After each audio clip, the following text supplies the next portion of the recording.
السلام علیکم ورحمۃ اللہ تعالی وبرکاتہ۔ تمام اہل سنت والجماعت کے افراد مومن مسلمان کو ماہ ربیع الشریف کا مبارک مہینہ خوب مبارک ہو۔ اس مبارک مہینے میں آقا کریم صلی اللہ علیہ وسلم کی ولادت و سعادت کے حوالے سے گفتگو کرنے کی سعادت حاصل کروں گا، اور آپ حضرات اپنے گھروں میں حضور صلی اللہ علیہ وسلم کے ذکر کی محفل اور آقا کریم صلی اللہ علیہ وسلم کے ذات طیبہ پہ درود شریف کا محفل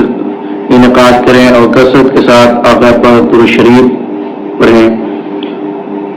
آقا کریم صلی اللہ علیہ وسلم کی سیرت کے حوالے سے بات کریں اور حضور کی سیرت طیبہ کا ذکر جمیل کریں اپنے اولاد میں، اپنی نسلوں میں۔ آقا کریم صلی اللہ علیہ وسلم کی ولادت باسعادت سے پہلے بھی بہت سارے واقعات جو ہے ظاہر ہوئے،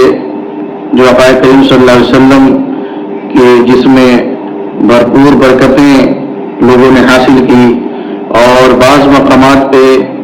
آقا کریم صلی اللہ علیہ وسلم نے اپنے محبوب کے ظہور سے پہلے جو ہے کچھ ایسے واقعات جو ہے ہوئے جس کو ملاحظہ کیا گیا، اور حضور کی آمد کے بعد یہ ظاہر ہوا کہ حضور کی آمد کی برکت سے جو ہے یہ سارا کچھ جو ہے فیض و برکت میسر اور حاصل ہوا۔ آقا کریم صلی اللہ علیہ وسلم کی ولادت سے تقریباً 55 دن پہلے کا آئیے آپ اگر ذکر کریں، سیرت کی کتابوں میں آتا ہے کہ حضور صلی اللہ علیہ وسلم کی ولادت باسعادت سے 55 دن پہلے جو ہے اصحاب فیل کا واقعہ پیش آیا، اور میں اس کلپ میں اصحاب فیل کے حوالے سے ہی مختصر سی گفتگو کرنے کی سعادت حاصل کروں گا۔ اصحاب فیل کے حوالے سے آپ حضرات جانتے ہیں، اور اس حوالے سے قرآن کریم فرقان حمید کی ایک مکمل سورہ بھی آپ پڑھتے ہیں، جسے ہم اور آپ الم تر کیف فعل ربک باصحاب الفیل سے ابتدا کرتے ہیں۔ یہ سورہ فیل جو ہے اللہ تبارک و تعالیٰ نے اپنے محبوب پہ نازل فرمایا اور بتایا کہ اے محبوب، کیا آپ نے نہیں دیکھا ان ہاتھی والوں کو؟ وہ ہاتھی والوں سے مراد کون لوگ تھے اور کیا تھا، یہ پوری جو ہے تفصیل کے ساتھ اس کلپ پہ آپ سماعت فرمائیں گے۔ ایک یمن کا بادشاہ تھا جس کا نام تاریخ کی کتابوں میں، سیرت کی کتابوں میں ابرہہ آتا ہے۔ یہ ابرہہ بادشاہ جو ہے یمن کا بادشاہ گزرا ہے، اور یہ عیسائیوں کا بہت بڑا بادشاہ تھا، اور یہ کعبۃ اللہ سے جو ہے بغض اور حسد کرتے ہوئے، یعنی خانہ کعبہ سے حسد کر کے اپنی یمن کی سرزمین پر، اور یمن میں ایک دارالسلطنت صنعاء میں جو ہے ایک بہت بڑا عالیشان گرجا گھر تعمیر کیا، اور لوگوں کو مدعو کیا، دعوت دیا کہ جو کعبہ کا طواف کرنے جاتے ہیں وہ کعبہ کا طواف کرنے نہ جائیں، بلکہ آئیں صنعاء میں بنے ہوئے اس گرجا گھر کا طواف کریں، اور یہ جو ہے اللہ کا گھر ہے، اور اس کی جو ہے تعظیم و تکریم کریں اور اس کا طواف کریں۔ جب مکہ کے ایک شخص کو یہ خبر ملی تو وہ شخص غیظ و غضب میں جا کر کے جو ہے صنعاء میں بنے ہوئے گرجا گھر کے اندر نجاست کیا،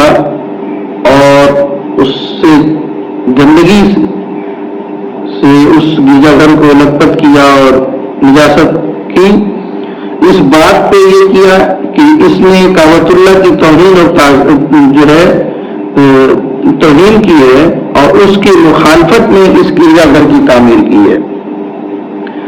تو جب یہ بات وقت کے بادشاہ ابرہہ کو پہنچی اور جس کو خبر ہوا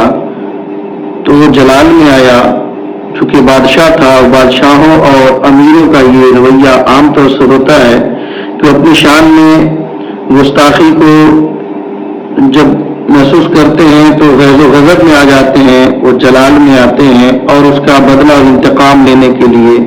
ایک پلان کرتے ہیں، پوری تیاری کرتے ہیں۔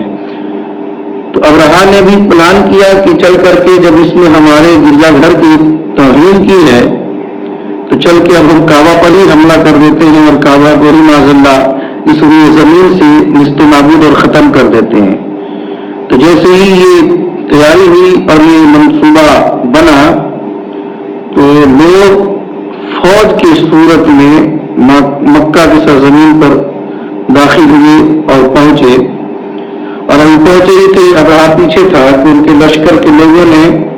مکہ والوں کے جانوروں کو گرفتار کیا، جس میں حضرت عبد المطلب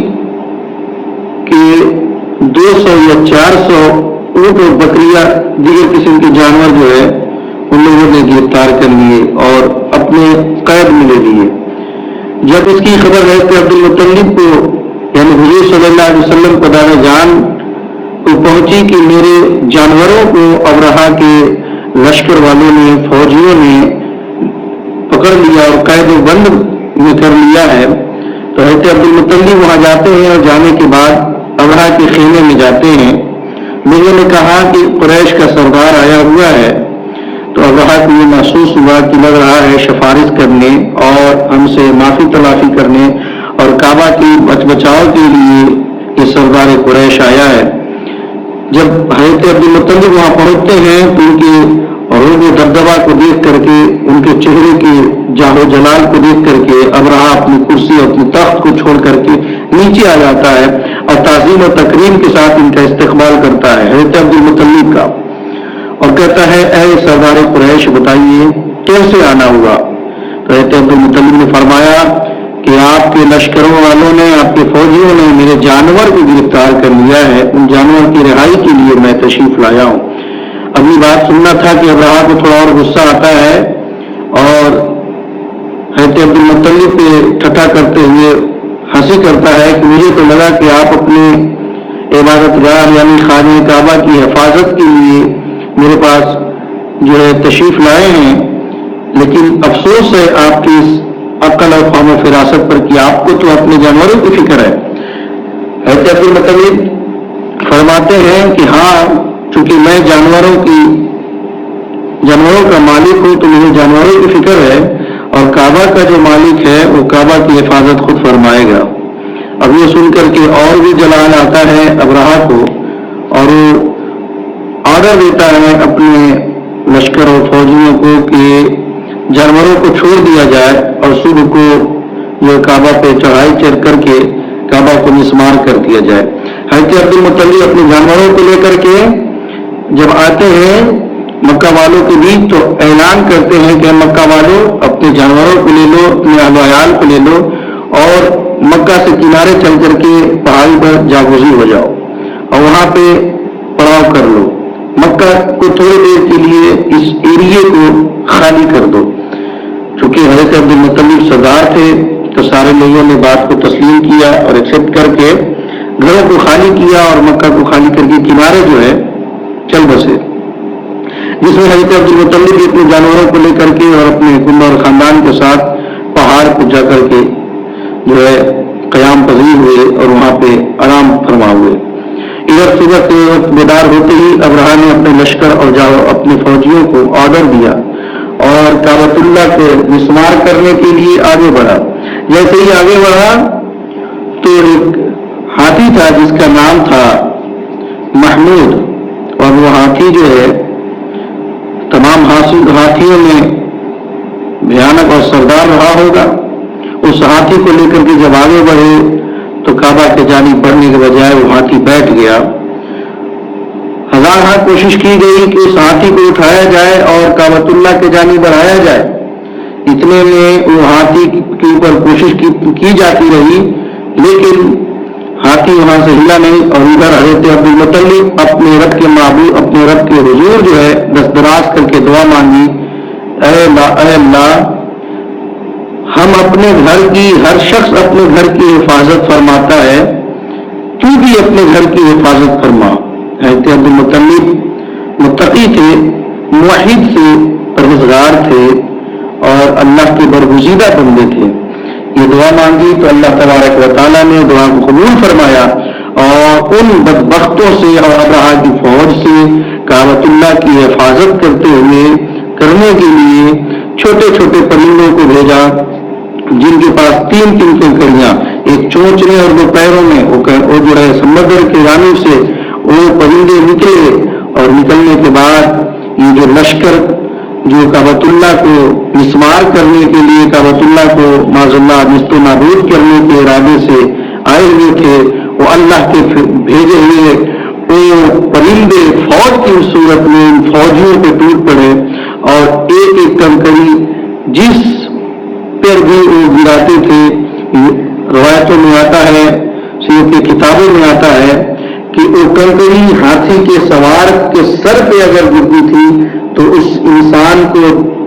جو ہے سوراخ اور چھیڑتے ہوئے ہاتھی کو پھاڑتے ہوئے باہر نکلا کرتی تھی۔ آپ ذرا غور کیجئے کہ اللہ تبارک و تعالیٰ نے ایک معمولی سے پرندوں کو کنکریاں دے کر کے بھیجا اور ابرہہ کے لشکر کو اور فوجیوں کو تباہ و برباد کر دیا۔ اللہ تبارک و تعالیٰ جب چاہتا ہے تو بڑے بڑے کو چھوٹے سے جو ہے ان کی اوقات کو یاد دلاتا ہے۔ بہرحال ابرہہ کہ تمام فوجی کوئی بھی وہاں سے بچ کر کے نہ گیا، بلکہ تمام فوجی کو ان پرندوں نے اس کنکری کے ذریعے سے ہلاک کیا، اور ہلاک کرنے کے بعد ابرہہ وہاں سے مایوس ہوا، اور اللہ تبارک و تعالیٰ نے اپنے اس کعبے اپنے گھر کی خود حفاظت فرمائی۔ اور کیا خوبصورت جملہ تھا حضرت عبدالمطلب کا، جو ابرہہ کے بارگاہ میں ابرہہ کے جو سامنے حضرت عبدالمطلب نے کہا تھا